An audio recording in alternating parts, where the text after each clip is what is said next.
Բոլոր բանկերը արդեն որոշակի լուծումներ ունեն եւ նաեւ տեղեկացրել են իրենց հաճախորդներին տարբեր ձևերով էլեկտրոնային եւ իրենց կայքերի միջոցով եւ կան արդեն բազմաթիվ հաճախորդներ, ովքեր օգտվել են այս հնարավորություններից։ Ինչ է իրենից ներկայացնում ստոպ գործիքը,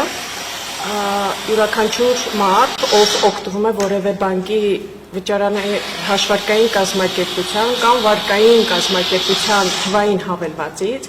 նա երբ մտնի այդ թվային հավելված, կարող է գտնել ստոպ գործիքը, որը երբեմն նաև ստոպ ծառայությունների կասեցում անվան տակ են, եւ կարող է տեսնել ծառայությունների ցանկը, որը տվյալ կազմակերպությունը մատուցում է, եւ ինքը կարող է բլոկավորել առանձին։ Բացի դրանից ունի հնարավորություն նաև բլոկավորել բոլոր ծառայությունները միասին վերցրած։ Ինչու է սա արված, յուրաքանչյուր մարդ գնահատում է տվյալ հավելվածի միջոցով ինքը արդյոք օգտվելու է այդ ծառայությունից, թե չէ, եւ եթե կարծում է, որ մոտակա ժամանակում չի օգտվելու, կարող է փակել, որը նշանակում է, որ մոբայլ հավելվածի միջոցով, եթե երրորդ անձը, զեղծարարը մտնի ինչ-որ կերպով ստանա հասանելիություն դեպի թվային հավելված, ապա չի կարող այդ գործիքից գումարներ հանել։ Օրինակ, եթե արգելափակվել է վարկը, մարդը ասում է, ես այլևս վարկ չեմ ուզում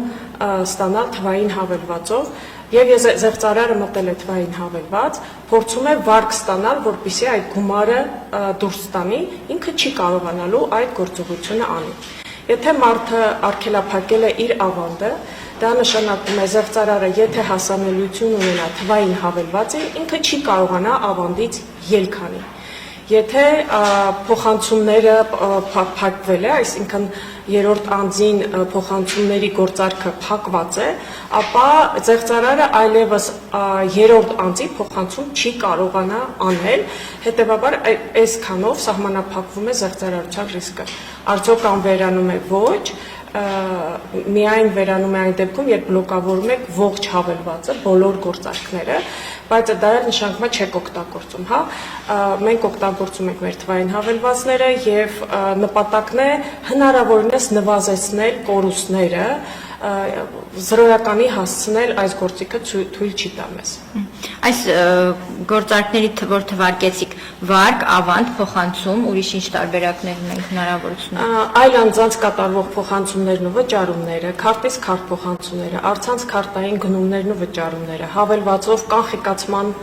հայտի ձևավորումը, քարտի կապակցումն էլեկտրոնային դրամապանակին կամ նոր սարքին, նոր վարկի ստացումը կամ գործող վարկային գծի չօգտագործված մասի օգտագործումը, ավանդի վաղաժամկետ դադարեցումը կամ դրանից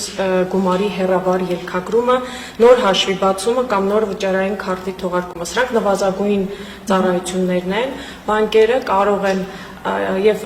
վճարահաշվարկային կազմակերպությունները կարող են նաեւ այլ ծառայություններ, որոնք իրենք կանխատեսում են, որ կարող են կրել զեղծարարության ռիսկ, նույնպես դրանք ներդնել։ Դա իրենց գնահատմանն է դրված, իսկ սրանք այն նվազագույն ծառայություններն են, որոնք պետք է հնարավորություն ունենա մարդը առանձին արգելափակել։ Հիմա մենք մեր բանկային հավելվածում, որ ունենք այդ գործիքը, բանկը ինքն է որոշում, որ տարբերակները դրա ներքո դնի, թե ձեր բոլոր թվարկածի հնարավորությունը։ Սրանք օրենք նորմատիվ ակտով սահմանված նվազագույն ծառայություններն են։ Անունները հնարավոր է մի քիչ տարբերվեն բանկից բանկ, բայց ծառայությունները պետք է այս նվազագույն ցանկով ներկա լինեն։ Իսկ ունեք վերլուծություն, արդյոք բոլոր բանկերը այս պայծրությամբ ունեն այդ հնարավորությունը։ Բոլոր այն կազմակերպությունները, ովքեր ունեն թվային հավելված եւ ընկնում են այս նորմատիվ ակտի տակ, արդեն ունեն։ Որոշ բանկերի մոտ կան, մենք աշխատում ենք իրանց հետ խնդիրների հետ կապված, որպեսզի ավելի հարստացնենք, ավելի սպառողի համար հարմար փորձառություն ձևակերպենք եւ նման խնդիրների վրա, բայց այո, այս պահին բոլորը ունեն։ Եթե վարկ վերցնելու հնարավորությունը արգելափակվում է, արդյոք արգելափակվում է նաև գործող վարկը մարելու հնարավորությունը։ Ոչ, բացարձակապես մարելու հետ կապ չունի։ Վարկի արգելափակում նշանակում է նոր վարկ չեմ ուզում ստանալ, իմ չօգտագործված վարկային գծի մնացորդը չեմ ուզում օգտագործել։ Այդ ստոպ գործողության իմաստը դա է։ Եվ վարկի մարումները շարունակում են։ Հիմա երկրորդ այդ ստոպ բոլորի մասին, այդ գործիքի մասին պատմեմ։ Նայեք, ստոպ բոլոր գործիքները ինչի համար է նախատեսած, հա։ Դուք օրինակ զանգ եք ստացել կամ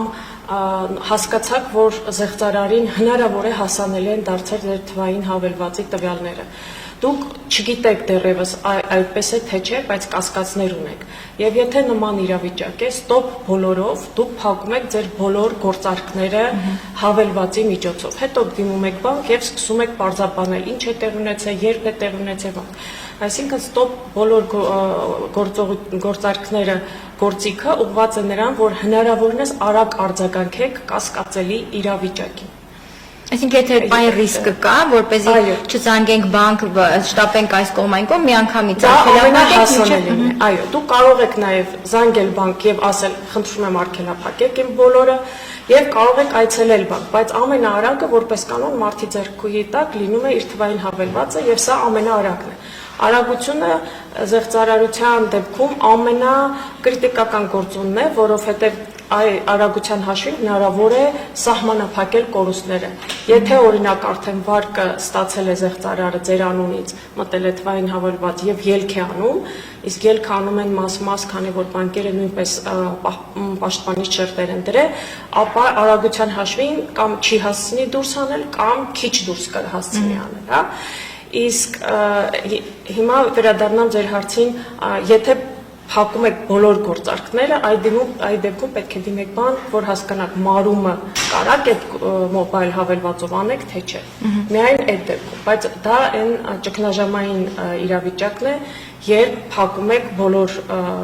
գործարքները, դրանից հետո միևնույն է, դուք պետք է դիմեք բանկ, որպեսզի հասկանաք ինչ է կատարվում։ Մի այսպիսի ճշտում, եթե հավելվածի միջոցով փակում եմ այս կամ այն գործարքը, դա վերաբերում է նաև ինձ, որ ես իմ հեռախոսի միջոցով եմ մուտք գործում, թե եթե այլ device-ից կամ այլ սարքավորումից է մուտք գործում մարդը, այդ դեպքում արգելափակվում։ Արգելափակումը դրվում է թվային հավելվածով կամ թվային ինտերնետ բենքինգով, Նկատում համակարգը չի ճանաչում, որ ես իմ հեռախոսից եմ մտել, ոչ թե այլ համակարգիչ կամ այլ հեռախոսից։ Ճանաչում է եւ բանկերի մեծամասնությունը այդ կանխարգելիչ պաշտպանիչ գործիքը դրել են, այսինքն եթե դուք նոր սարքից եք մտնում, ամենայն հավանականությամբ ձեզ պիտի ապաբլոկավորի կամ ձեզ զանգելու են, ասեն,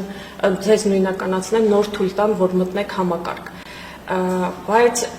թվային հավելվածը ինքը սարքի հետ կապված չունի։ Դա նշանակում է, որ սարքից էլ մտնեք թվային հավելվածից դուք ելք չպետք է ունենաք վարկ ստանալու միջոցով, եթե վարկը ապաբլոկավորել եք օրինակ։